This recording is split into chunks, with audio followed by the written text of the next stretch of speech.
Aldrich Ames, ou Aldrich Eisen Ames, est né le 26 mai 1941 à Ravens Falls, dans le Wisconsin, aux États-Unis. Il a 81 ans et il est toujours vivant à ce jour. Aldrich Ames a le goût de l'espionnage très tôt, de par son père, qui est lui-même espion, posté en Birmanie, à Rangoon. Aldrich est vite formé dans la ferme. C'est une sorte de complexe qui permet en fait aux jeunes de la CIA de se former très tôt, très jeune. Donc Aldrich Ames va rentrer en 1962 à la CIA. Jusqu'en 1969, il est resté au QG, qui se situe à Langley, aux États-Unis, dans l'État de Virginie. Sa première opération, elle se passera en Turquie, en 1969 jusqu'en 1972. Là-bas, il va rencontrer sa femme, enfin sa future femme, Nancy Segebar, qui est elle-même agente pour la CIA. Là-bas, en fait, il va recruter une étudiante aussi pour en savoir davantage sur le mouvement de l'époque en Turquie, le Devrimci Gençlik, désolé pour la prononciation, qui est en français prénommé la Jeunesse révolutionnaire. Donc c'est une organisation étudiante turque qui promeut les idées de la gauche radicale, on va dire, et des idées plutôt kémalistes et aussi marxistes-léninistes. Suite à cette opération, Aldrich Ames est nommé à la direction des opérations de la CIA, notamment dans les départements en fait, URSS, Europe de l'Est. Ames du coup va surveiller, collecter les informations de la part des informateurs soviétiques qui travaillent pour la CIA, comme le fonctionnaire dans les affaires étrangères Alexandre Okorotnik, ou encore Arkady Shevchenko, qui est le numéro 2 de la représentation soviétique à l'ONU à l'époque. Il fera d'ailleurs défection en 1978. Donc Aldrich Ames, suite à cela, est encore promu. Il est promu à la station de la CIA qui est basée à New York jusqu'en 1981. À cette même date, il est parti pour Mexico jusqu'en 1983. Ce après quoi il est nommé chef de section de la division contre-espionnage au département URSS et Europe de l'Est. Puis il est officier de la CIA à Rome entre 1986 et 1989. Et c'est pendant cette période que les promotions vont s'enchaîner. Alors, il est chef de la direction des opérations de la division Europe de l'Ouest au sein du département URSS et Europe de l'Est, tout d'abord. Puis, il passe de ça à chef du département Tchécoslovaquie, donc entier, de décembre 1989 à août 1990. Ensuite, il est nommé de septembre 1990 à août 1991. Il est nommé dans le groupe chargé d'analyse concernant l'URSS et au centre de contre-espionnage. Enfin, il est nommé au sommet de sa carrière. Il est nommé de septembre à novembre 1991 chef du groupe de travail sur le KGB.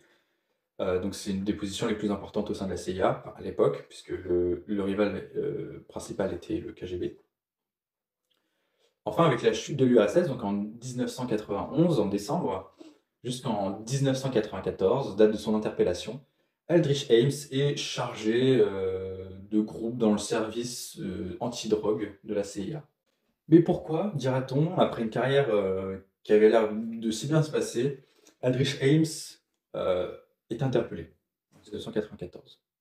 Eh bien, il se trouve qu'alors qu'il se trouve à Mexico, du coup en 1983, comme je le disais, Aldrich Ames est fraîchement divorcé, il déprime un peu, il a des dettes de jeu, et surtout, il est alcoolique très sévèrement. En avril du coup 1985, il franchit le pas, Aldrich, une fois qu'il est de retour à Washington. Il prend contact avec les représentants du KGB infiltrés au sein du personnel diplomatique, et ces derniers lui offrent plutôt 50 000 $ en échange de quelques noms, de 3 noms en fait, d'agents doubles infiltrés au KGB. À partir de là, Ames, il est en relation avec la diplomatie infiltrée soviétique, notamment avec un diplomate qui s'appelle Sergei Chouvakin. Lui est chargé de récupérer les disquettes, les informations, les documents que pourrait transmettre Ames. De là, l'Américain ne cesse de transmettre du coup des informations, pardon, et Moscou considère cette source comme très importante. C'est pourquoi elle investit énormément dans cette information, dans cette source d'information.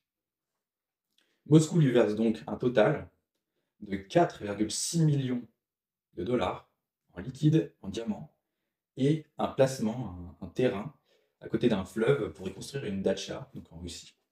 Donc contre cette large somme d'argent, Aldrich Ames va dévoiler de nombreuses opérations qui devaient cibler en fait l'URSS, dont 2 qui sont techniques. Celle qui portait le nom de code de GT-TAW, donc TAW. C'est une opération de mise sur écoute d'un institut spécialisé dans les lasers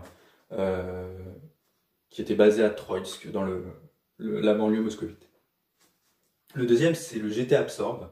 C'est une des opérations les plus importantes. C'est l'envoi d'un conteneur rempli de capteurs de haute technologie à travers le territoire russe en fait, pour déceler les infrastructures nucléaires. Donc ça se passait, en fait, on devait envoyer le convoi du Japon jusque l'Allemagne de l'Ouest, et il devait traverser comme ça tout le territoire russe et analyser un peu toutes les installations qu'il pouvait y avoir, militaires et nucléaires. Sauf que ce convoi est intercepté très vite, en février 86, par le KGB. Aldrich Ames ne s'arrête pas là, hein, il va révéler aussi l'identité de 25 agents soviétiques. À peu près la plupart des agents soviétiques travaillant pour la CIA au sein en fait, du territoire russe ou dans sa zone d'influence. Donc j'ai fait des petites statistiques. Hein. Sur ces 25 personnes, 10 sont exécutées, et sont arrêtées et exécutées. 3 sont maintenues prisonnières, et 2 sont amnistiées en 1992. Il y en a 2 qui font défection, donc ce sont en général des colonels ou des gens qui ont un grade et qui décident de ne pas rentrer directement à Moscou et en fait de quitter le pays plutôt que de prendre un risque de se faire emprisonner. Il y en a un qui est exfiltré après arrestation. On voit que ça ne marche pas souvent, hein, les opérations d'exfiltration. Et il y en a 9 qui sont relâchés ou non poursuivis par le KGB. Il y en a 5 qui vivent encore en Russie, donc on peut déjà supposer que dans ces noms révélés, il y avait déjà des agents doubles en fait, du KGB. Et qui travaillaient aussi à côté pour la CIA, mais dans une collecte d'informations et pour en fait informer le KGB. En plus, il y a 2 officiers du coup traitants américains qui étaient sur le sol soviétique pour récupérer les informations, qui sont piégés grâce à ces 25 autres, qui sont piégés et qui sont arrêtés et emprisonnés. On va rajouter aussi à cela, à cette liste déjà assez longue, que plusieurs centaines d'identités en fait, d'agents de la CIA à travers le monde et de nationalités étrangères différentes seront révélées par Aldrich Ames aussi. Donc là on a tous les éléments déjà pour de la trahison en fait, hein, de ce qu'il a à peu près révélé. Mais il faut savoir que Ames a aussi subi des contrôles de routine, donc il n'y a pas eu zéro enquête sur lui, il y a eu deux contrôles de routine, qu'il est passé au détecteur de mensonges 2 fois, et 2 fois, le détecteur n'a rien détecté, hein, pour être honnête, et pourtant on pouvait quand même déjà deviner, sans être vraiment un expert, que Ames menait un train de vie qui ne collait pas avec sa paye de base. Parce que la paye d'un agent américain de la CIA, c'était 60 000 $ à peu près à l'année. Et Ames possédait déjà une Jaguar qui valait son salaire à l'année, 60 000 $, mais aussi une maison, qu'on pourrait nommer aussi villa, hein, qui valait plus d'1,5 million de dollars. Et surtout, le facteur le plus intéressant, ce sont les factures téléphoniques qui s'élèvent jusqu'à 6 000 $ le mois. Donc tout ça, c'est un peu des preuves qui sont évidentes. Donc la CIA ne décèle pas qu'il y a une taupe vraiment de haute fonction dans ses rangs. Et Ames sera du coup découvert en 1993 par une taupe du FBI au sein du SVR, donc c'est le service secret russe. Cette taupe porte le nom de Avenger et il donnera suffisamment d'informations en fait pour diriger l'enquête vers Ames parce qu'il y avait tellement de preuves en fait que c'était évident que c'était lui quoi. Et Ames sera bien évidemment arrêté et emprisonné en 1994 par le FBI. Donc pour conclure, cette affaire a permis l'humiliation publique de la CIA parce qu'elle ne possédait déjà plus aucune source d'information au sein du territoire soviétique, au point d'acheter des informations aux autres services secrets, hein, ayant moins de moyens d'ailleurs, comme les services secrets européens. Hein, voilà. La seconde humiliation, c'est déjà que le fait que Ames était une taupe déjà depuis 9 ans. Ça, c'est quand même très humiliant. Le fait de ne pas avoir réussi à déceler vis-à-vis de preuves aussi importantes, aussi imposantes, c'est assez humiliant. D'ailleurs, l'humiliation sera tellement grande que le directeur James Woosley démissionnera dans la foulée, très vite. Mais la plus grande humiliation, c'est sûrement le fait que l'enquête ait été organisée et faite par le FBI pour déceler cette taupe au sein de la CIA.